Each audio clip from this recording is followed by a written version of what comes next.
A primeira informação aqui é sobre o time do Flamengo que finalizou a preparação para pegar o Atlético Paranaense. Nessa terça-feira, enquanto eu gravo aqui, os jogadores estão deixando o ninho do urubu aos poucos. Enquanto eu gravo, apurei aqui a informação seguinte: o Diego, de fato, foi testado no time titular na vaga do Thiago Maia. Vocês vão se recordar que no vídeo de ontem eu já havia dito para vocês que o Renato Gaúcho estava planejando fazer essa mudança. E no treino de hoje ele fez esse teste, ou seja, boas chances de acontecer mudança no time titular do Flamengo para pegar o Atlético Paranaense nessa quarta-feira pelo jogo da volta da Copa do Brasil, semifinal da Copa do Brasil, ou seja, jogo que vale vaga na final da Copa do Brasil, galera. Então, Diego Ribas pode pintar aí no time titular na vaga do Thiago Maia. O que vocês acham dessa alteração? Deixa aí o comentário que eu quero saber a opinião de vocês. Galera, agora uma informação extremamente importante, tá bom?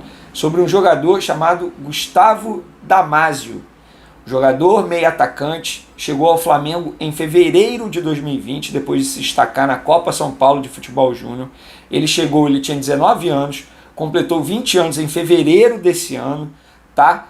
É o seguinte, mas ele tem 20 meses de Flamengo, não tem nenhuma partida disputada, porém coleciona problemas físicos. Pois é, desde quando ele chegou, ele não entrou em campo, porque logo em seus primeiros treinamentos, ele sofreu uma grave lesão no joelho que teve que operar, o ligamento do joelho esquerdo. Beleza, ele operou. Depois teve problema de trombose, teve problema de artrofibrose no joelho, passou por mais uma cirurgia para corrigir esses problemas. Depois, o que aconteceu? Depois de um longo período de recuperação, se recuperando, ele iniciou o trabalho de transição campo e bola. No quarto dia, no trabalho de transição campo e bola, ele foi treinar finalização. O que aconteceu?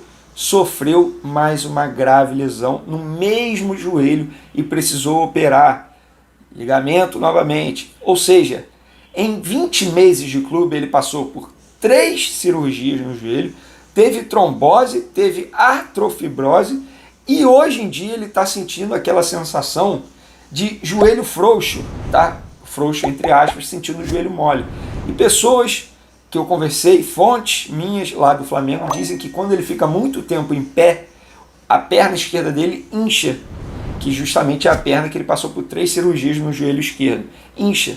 E outra, ele está com medo de ter que abreviar a carreira, de ter que encerrar a carreira de maneira precoce. Ele tem apenas 20 anos e já pensa em acionar o Flamengo na justiça. O contrato dele com o Flamengo vai até dezembro desse ano e ele não tem previsão de retornar aos gramados, de treinar em campo e bola, não tem essa previsão.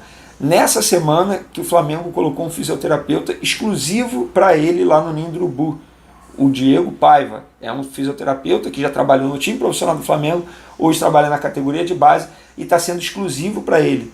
Moral da história, galera, nessa confusão toda, ó, essa matéria eu subi no site do Jornal O Dia, é uma matéria grande que vale a pena ler, tá? Vou deixar o link na descrição aí para quem quiser ler. Em resumo da ópera, 20 meses de Flamengo, nenhum jogo, 3 cirurgias no mesmo joelho desde que chegou ao clube, trombose, artrofibrose e sensação de joelho frouxo. Gustavo Damasio teme encerrar a carreira de maneira precoce e estudaria a justiça. E eu sei que Gustavo Damasio, esse jogador que chegou ao Flamengo depois de se destacar pelo Serra do Espírito Santo, tá? Ele já conversou com o Denner Machado, aquele ex-zagueiro campeão da Copinha pelo Flamengo, que encerrou a carreira de maneira precoce, praticamente o mesmo cenário, passou por várias cirurgias, encerrou a carreira e entrou na justiça contra o Flamengo, está movendo um processo contra o Flamengo, alegando negligência médica do Flamengo. E nesse caso, Gustavo Damasio está pensando em fazer a mesma coisa. Só para vocês terem noção, a que ponto o departamento médico do Flamengo chegou. É mais um caso de suposta negligência. Eu vou dizer suposta negligência porque isso tem que ser apurado. Não é o Vini Casagrande que tem que dizer que teve negligência. Mas se o jogador está se sentindo assim, já é um problema. E o contrato dele acaba agora, em dezembro. Certamente o Flamengo não vai renovar com esse jogador. Dificilmente vai renovar para quê? É um jogador que dificilmente vai ser utilizado no time sub-20. Ele já bateu a idade. Ano que vem é time profissional. Vai renovar para quê? Esquece. Mais um jogador que futuramente vai entrar na justiça contra o Flamengo. Vamos lá.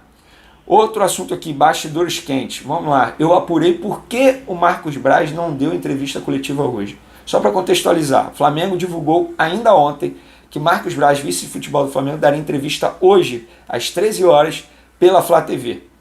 Tudo certo, tudo agendado, Flá TV agendou o vídeo, agendou, enfim, a live, né, para transmitir a coletiva do Marcos Braz.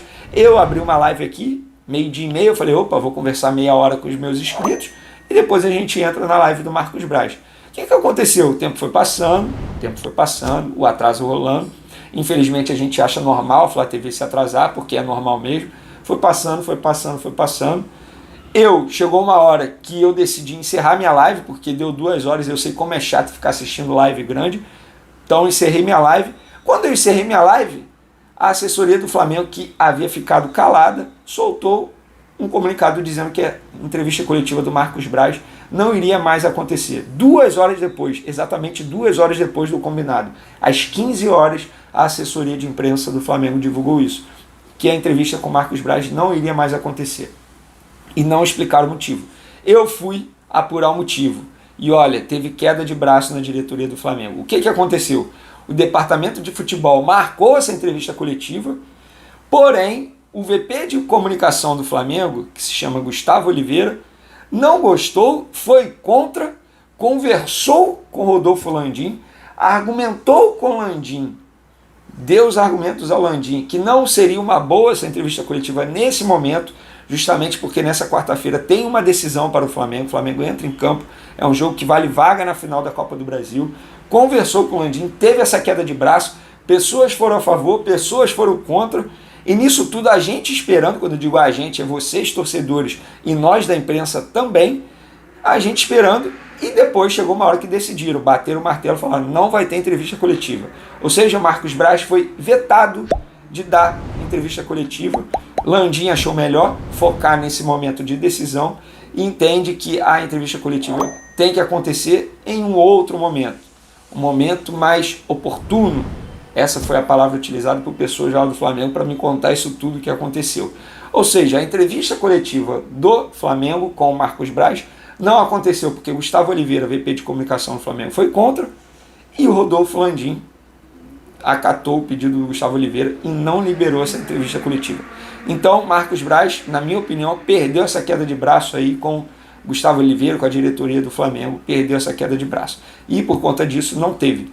Vene, o clima tá bom? Obviamente não. Parem para pensar. A entrevista coletiva foi marcada para jogar panos quentes em uma polêmica que envolve o departamento médico do Flamengo, que colocou o Pedro em campo, o Pedro machucado. A ideia era essa, o Marcos Braz servir como escudo, botar a cara, o que é normal, ele sempre faz isso. É normal. Só que agora tem mais um problema. Além do departamento médico, que está recebendo um bombardeio de críticas, agora tem esse problema que não teve a entrevista coletiva. Ou seja, o Flamengo não precisa que ninguém crie crise para eles. O Flamengo por si só cria a própria crise. Não tem jeito. Mais um problema estará lá no Flamengo que precisa ser amenizado, ser apaziguado. A grande verdade é o seguinte, uma vitória nessa quarta-feira, uma classificação para a final da Copa do Brasil, dá uma amenizada nisso tudo. Agora, uma eliminação, eu não sei não, hein? A panela de pressão que já está quente vai esquentar mais ainda.